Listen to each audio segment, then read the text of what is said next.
दोस्तों, अगर हम किसी से भी पूछेंगे कि मरने के बाद क्या होता है तो ज्यादातर लोग यही कहेंगे कि मरने के बाद हमारी आत्मा भगवान के पास जाती है। लेकिन गरुड़ पुराण के मुताबिक इंसानों की मृत्यु के बाद उनकी आत्मा को यमदूत 47 दिनों की यात्रा पर यमलोक लेकर जाते हैं। इसका मतलब यमलोक इस भूलोक पर नहीं है। तो फिर इस पृथ्वी के अलावा दूसरे ग्रहों के जीवों को हम क्या कहेंगे?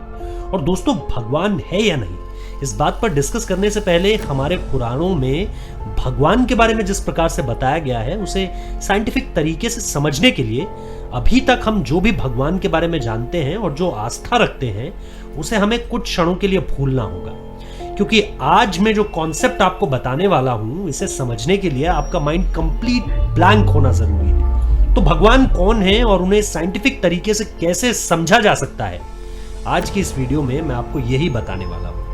तो इस वीडियो को अंत तक जरूर देखिएगा। इस पृथ्वी के अलावा किसी भी दूसरे ग्रह पर रहने वाले जीवों को एलियन कहा जाता है, लेकिन इस पूरे ब्रह्मांड को नियंत्रित करने वाले को एलियन नहीं कहा जा सकता। इसे हमारे विज्ञान द्वारा एक सुपरनैचुरल पावर के नाम से बुलाया जाता है और इसी सुपरनैचुरल पावर को लोग भगवान कहकर बुलाते हैं। हम भगवान किसे मानते हैं, यह समझने के लिए हमें थोड़ी और गहराइयों में जाना होगा। दोस्तों, हमारा पूरा ब्रह्मांड एटम से बना हुआ है। हर एटम की एक एनर्जी यानी ऊर्जा होती है।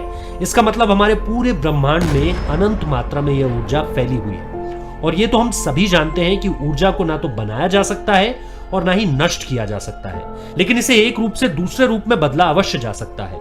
उदाहरण के लिए, अगर हमें भूख लगती है तो इसका मतलब हमें ऊर्जा की जरूरत है।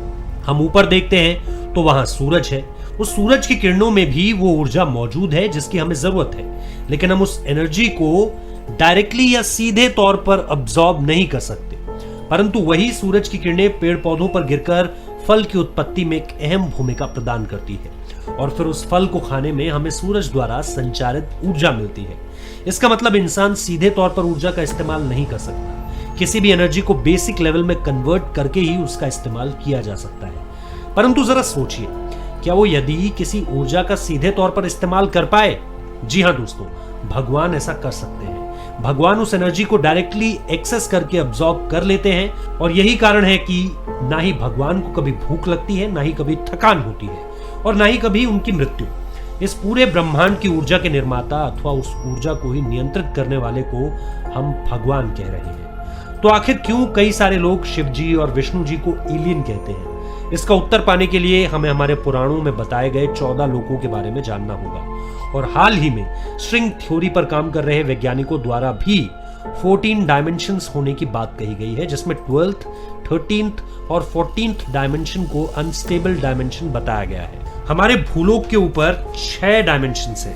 पहला डायमेंशन भूअर्कलोक, यहाँ हमारे पूर्वज रहा करते हैं। इसके ऊपर आता है स्वर्गलोक, जिसमें पुण्य कार्य करने वाले मनुष्य निवास करते हैं और यहाँ पर देवतागण भी रहते हैं। इसके ऊपर है मेहरलोक, यहाँ पर ऋषि मुनि रहते हैं। और इसके ऊपर आता है जनलोक, इस लोक में हायर कॉन्शियसनेस वाले लोग रहते हैं। और फिर इसके ऊपर आता है तपोलोक, इस लोक में मृत्यु पर विजय प्राप्त करने वाले और अनंत ज्ञानी किस्म के लोग यहाँ रहते हैं। और अंत में आता है सत्यलोक, यहाँ ब्रह्मदेव और सुप्रीम कॉन्शियसनेस वाले जीव रहते हैं। ऐसे ही भूलोक के नीचे 7 और लोक हैं जो कुछ इस प्रकार हैं: अतत, वितल, सुतल, तलातल, महातल, रसातल और पाताल। इसमें राक्षसी और असुरी शक्तियां निवास करती हैं। तो अब हमारी पृथ्वी के अलावा किसी भी लोक या किसी भी ग्रह में रहने वाले जीवों को आज हमारे विज्ञान द्वारा एलियन के नाम से बुलाया जाता है। और कई सारे लोग शिव जी और विष्णु जी को एलियन इसलिए मानते हैं क्योंकि वो समझते हैं कि भगवान शिव और विष्णु जी भी इन बताए गए 14 डायमेंशंस में किसी डायमेंशन में निवास करते होंगे, लेकिन उन्हें यह नहीं पता कि वे वहां रहते हैं जहां से पूरे ब्रह्मांड को नियंत्रित किया जाता है।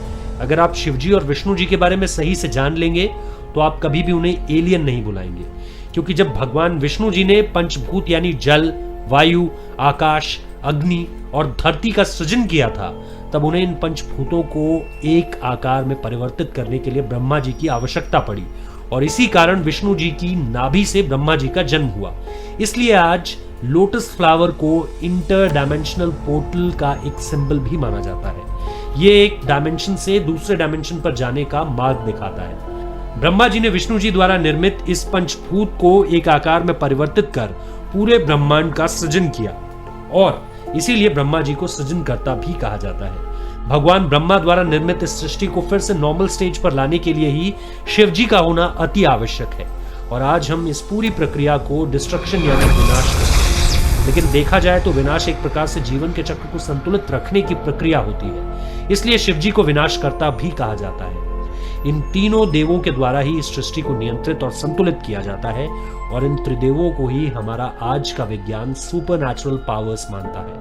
हमारे पुराणों में स्पष्ट रूप से बताया गया है कि शिव जी का निवास स्थान कैलाश पर्वत है, जो इसी पृथ्वी पर मौजूद है। इसी प्रकार शिव जी का वाहन नंदी, गले का वासुकी नाग, रुद्राक्ष की माला और हाथ का डमरू, ये सभी हमारी पृथ्वी पर आज भी कहीं ना कहीं मौजूद है। और सबसे बड़ी बात, शिव जी का तीसरा नेत्र, जो कि उनके हायर कॉन्शियसनेस होने का सिंबल है, जिसका उल्लेख शिव पुराण में किया गया है।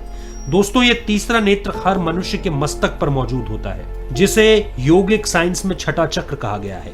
स्त्री और पुरुष को बराबर रूप में बांटने वाले अर्धनारीश्वर शिव है। भगवान शिव ही इस पूरे ब्रह्मांड के आदि योगी है, जिनका ना तो कभी जन्म हुआ और ना ही कभी अंत होगा। वे कई हजारों वर्षों से इस पृथ्वी पर मौजूद कैलाश पर्वत पर निवास करते रहे हैं, लेकिन उनका दर्शन कर पाना इस कलयुग में किसी भी मनुष्य के बस में नहीं है। तो दोस्तों, आशा करता हूं अब आपको यह बात पूर्ण रूप से समझ आ चुकी होगी कि भगवान कौन है और एलियन कौन है।